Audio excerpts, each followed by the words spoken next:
Cody Rhodes shoots on his time in AEW, Rhea Ripley is not cleared, and another WWE star is out for the rest of the year. I'm Luke Owen and this is the WrestleTalk News. Support WrestleTalk! Give us a subscribe. It's kind of weird to think that the current WWE champion was once the face and one of the founding fathers of WWE's biggest competition since WCW. I was live on air reviewing an episode of Raw when the news broke that Cody Rhodes would not be re-signing with All Elite Wrestling and was heading back to WWE. News that was so big, everyone forgets that's the same day that Steve Austin was announced to be heading back to the ring for WrestleMania. There has been a lot of scuttlebutt about Cody in AEW towards the end of his run. Ollie used to call it the Codyverse. Going in Raw called it Cody Island, this place that felt separate from everything else the company was doing. He also had a John Cena-esque relationship with the crowd, pushed as a babyface but booed as a heel. Sometimes in jest, sometimes with tongue placed firmly in cheek, but sometimes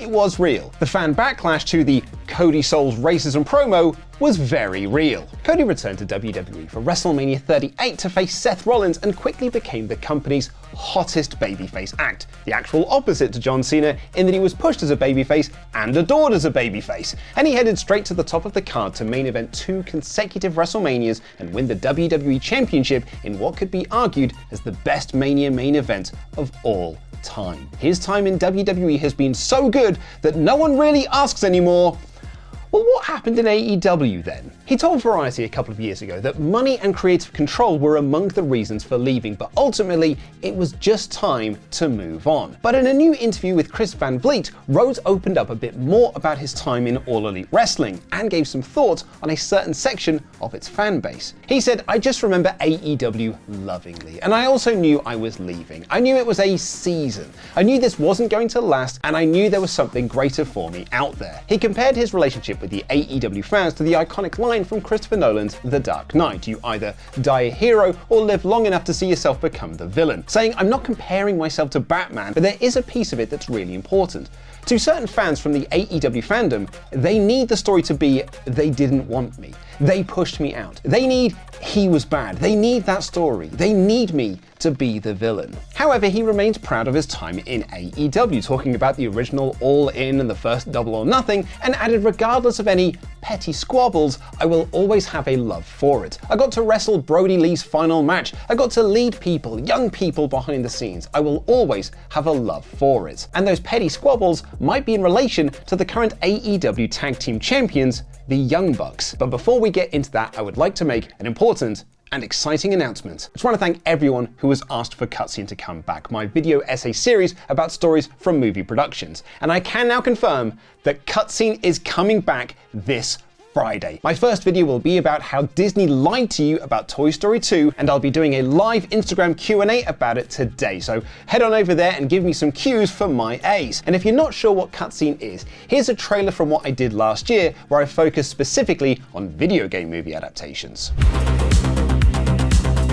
Super Mario Bros., the Street Fighter movie, a live-action Metroid movie, Sonic the Hedgehog. Welcome to Cutscene. Video game movie adaptations, frustrating history. They wanted an action movie. $40 million.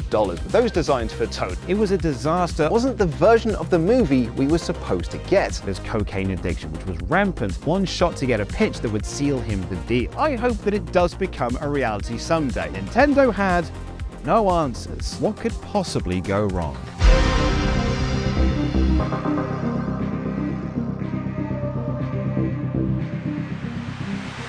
Back to Cody now and those petty squabbles. CVB pushed him to give some more details about what led to his leaving All Elite Wrestling outside of it being the end of a season. And he highlighted something from the Young Bucks book, Killing the Business. In that book, Matt and Nick Jackson talk about how Rhodes was the last member of the Elite to put pen to paper on his AEW deal. The suggestion was that Rhodes was unsure about All Elite Wrestling and was weighing up his options on whether to roll the dice on AEW, stick with Ring of Honor, or go back to WWE. And Rhodes does not like that narrative. He said, "I hated that in the Young Bucks book, they said I was the last to the signing." Because that's a big thing. Some of the AEW defenders who don't realize they're turning people off to their product more than they're turning people on. That's one of the things they always cite. "Oh, he was the last. He wasn't that big a deal to the origin." No. This guy here, who's off camera, was the first person to ever meet Tony, and he met him in a vetting process for all of us. So yes, I guess I was the last, and yes, I had different thoughts, and it's not incorrect at all what they said. Yeah, it's not incorrect, but I was just in on it as well as anyone else. Rhodes has always said that he has respect for the Young Bucks, Kenny Omega and Tony Khan. He said of Khan in that Variety article from 2 years ago, his name is going to be in the history books as someone who helped to bankroll and support this entire alternative and revolution that AEW became. But there is clearly more to the story. Rhodes said in that Chris Van Vliet interview how AEW ended was terrible, really, and people are going to write books later and these stories are going to get out there, and then it's going to be a whole new ballgame. What do you make of Cody's comments? He said that they are accurate. He was the last to sign. He did think about going back to WWE, and his issues seem to be more about the fan narrative of that. So what do you think? Let me know in the comments down below. Sticking with top WWE names, and Rhea Ripley made her return to WWE last week to sort out this Dom and Liv situation, and staked her claim to Morgan's world title on this past Monday's Raw for a match at SummerSlam. But a few have noted that Ripley hasn't got physical in her return. And that would be because, according to PW Insider, she isn't medically cleared to wrestle yet. They add that the original plan was for Ripley to return at either SummerSlam itself or the Raw after SummerSlam, the RAS if you will. However, Ripley was confident that she would be able to wrestle at SummerSlam, so the call was made to bring her back early. But as it stands, Rhea Ripley still isn't cleared to wrestle. And this ties into Fightful Select's report about Ripley's return, which was that WWE were hopeful for her to feature on TV before SummerSlam. And speaking of Fightful Select, they report that the reason Pete Dunne has gone into a feud with Sheamus is because of his tag partner Tyler Bate's injury. They note the call was made for the feud to start once news came back that Bate was injured, and Fightful write Bate is not expected to return this year. Which means that Tyler Bate will be back for the Netflix era of WWE, and he might not be the only return. Since the announcement of the Netflix deal for WWE, there's been a lot of online speculation that WWE could revive the WCW brand as another show for the platform. This speculation was exacerbated when WWE started to file for WCW pay-per-view names like Super Brawl. WWE, then WWF, did try to keep the WCW name alive when they purchased it in 2001, but it had been poisoned for a few years by that point, and they struggled to find a network to put the show on. Not helped by a disastrous Raw main event where WCW champion Booker T defended the title against Buff Bagwell, which the Tacoma, Washington crowd dumped on. That match is the only reason I know that Tacoma, Washington is a place. Let me know in the comments down below if you're from Tacoma, Washington. A report from WrestleNomics' Patreon page earlier this month had some estimated WWE shop statistics, which noted that the NWO shirt is still a big seller for WWE. In the estimations provided, the NWO is the 10th biggest selling brand, almost outselling Liv Morgan at 9th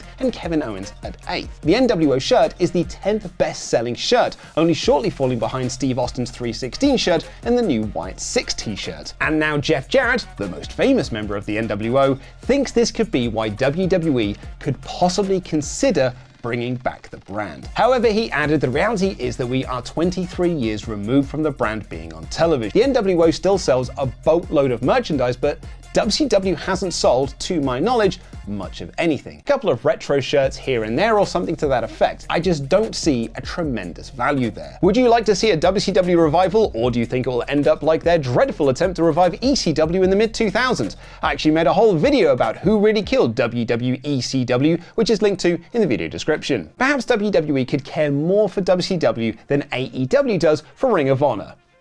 At least, that's the perception from fans. But it's not just fans. Former owner of Ring of Honor, Kerry Silkin, recently said it's like no one cares at all. I don't care how much money Tony Khan has, it's not being treated very well. But maybe that's about to change. Fightful Select report that we're told that ROH is likely to have more care given to it as it relates to AEW's television negotiations with Warner Bros. Discovery. Fightful were pointed to the fact that ROH has dedicated TV bookings planned, so it's not just taped after Dynamite or Collision, and that Mansoor and Mace were signed specifically to ROH deals. One source told Fightful Select that Ring of Honor having dedicated TV filming dates will improve the creative, as you can film multiple episodes in one day, similar to what TNA does. Perhaps more stunningly, the report also claims that Ring of Honor champions like Mark Briscoe, Atlantis Jr. and Wheeler Yuta could appear more regularly on Ring of Honor shows, which is great news for Kate from Fightful, who talks about that a lot on Twitter. Oh, and lastly, Joe Hendry was on NXT last night because they said his name and he appeared. Just added that in for WrestleTalk.com's Amanda Savage, who thinks that he's handsome,